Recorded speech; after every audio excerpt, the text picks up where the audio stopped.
The Giver, Chapter 11. Jonas felt nothing unusual at first. He felt only the light touch of the old man's hands on his back. He tried to relax, to breathe evenly. The room was absolutely silent, and for a moment, Jonas feared that he might disgrace himself now, on the first day of his training, by falling asleep. Then he shivered. He realized that the touch of the hands felt, suddenly, cold. At the same instant, breathing in, he felt the air change, and his very breath was cold. He licked his lips, and in doing so, his tongue touched the suddenly chilled air. It was very startling, but he was not at all frightened now. He was filled with energy, and he breathed again, feeling the sharp intake of frigid air. Now, too, he could feel cold air swirling around his entire body. He felt it blow against his hands, where they lay at his sides, and over his back. The touch of the man's hands seemed to have disappeared. Now he became aware of an entirely new sensation: pinpricks? No, because they were soft and without pain. Tiny, cold, feather-like feelings peppered his body and face. He put out his tongue again and caught one of the dots of cold upon it. It disappeared from his awareness instantly, but he caught another, and another. The sensation made him smile. One part of his consciousness knew that he was still lying there, on the bed in the annex room. Yet another, separate part of his being was upright now, in a sitting position. And beneath him, he could feel that he was not on the soft decorated bed covering at all, but rather seated on a flat, hard surface. His hands now held, though, at the same time. They were still motionless at his sides, a rough, damp rope. And he could see, though his eyes were closed, he could see a bright, whirling torrent of crystals in the air around him. And he could see them gather on the backs of his hands, like cold fur. His breath was visible. Beyond, through the swirl of what he now somehow perceived was the thing the old man had spoken of: snow. He could look out and down a great distance. He was up high someplace.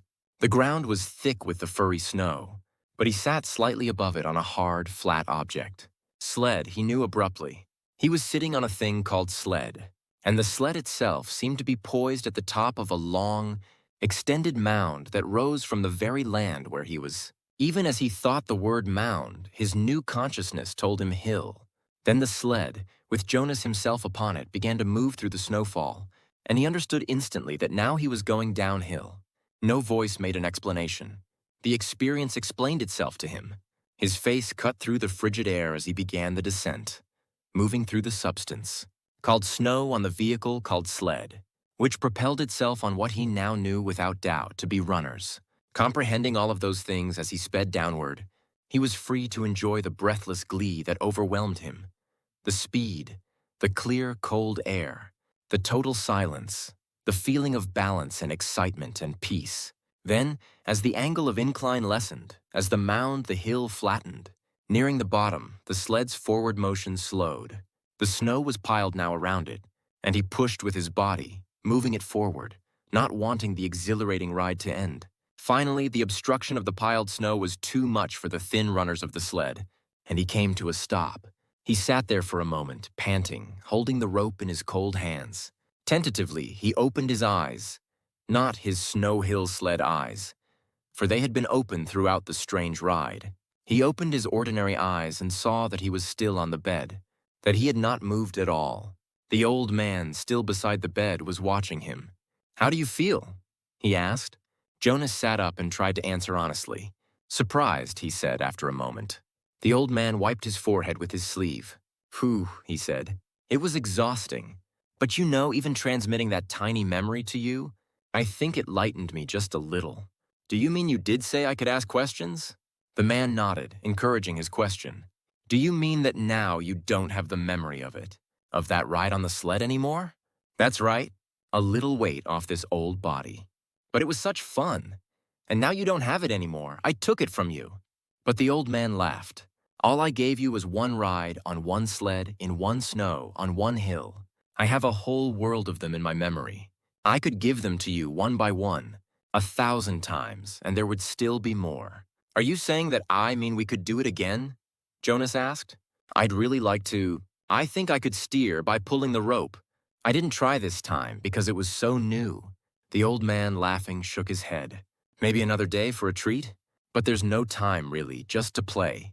I only wanted to begin by showing you how it works. Now," he said, turning businesslike, Lie back down. I want to. Jonas did. He was eager for whatever experience would come next. But he had suddenly so many questions. Why don't we have snow and sleds and hills? He asked. And when did we in the past? Did my parents have sleds when they were young? Did you? The old man shrugged and gave a short laugh. No, he told Jonas. It's a very distant memory. That's why it was so exhausting. I had to tug it forward from many generations back. It was given to me when I was a new receiver, and the previous receiver had to pull it through a long time period too. But what happened to those things? Snow and the rest of it? Climate control. Snow made growing food difficult, limited the agricultural periods, and unpredictable weather made transportation almost impossible at times. It wasn't a practical thing, so it became obsolete when we went to sameness. And hills too, he added. They made conveyance of goods unwieldy. Trucks, buses, slowed them down.